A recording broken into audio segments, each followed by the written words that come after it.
बयबो फोरबोनि मुङाव गोजोनथोंसै आं बयखौबो हामबाय होनबाय आच्छा आं मोनसे बिषयखौल' बुंनो हास्थायदों 1985 18 जुलाइ 18 जुलाइ आंनि गिबि खृष्टान हाबनाय बे सम थायो जों न'थाम हाबदोंमोन आंजों लोगोसे दा बर्थमान जे एभेन्जेलिस्ट मावो अबिन्द बसुमतारी बिथां आंनि बिबोनां असे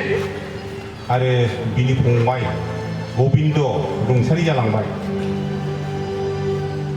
बिसोर बिदा फंबाय आरो आंनि न'खर जों न'थामजों गिबि जों खृष्टान हाबदों 1985 जुलाइ 18 बयबो गोसोआव लादो दिनैसिम बे आंनि खृष्टान कनभार्ट जानाया खय बोसोर जाखो नोंथाङा बेखौ साननो हासिगोन दा बेखौ लानानै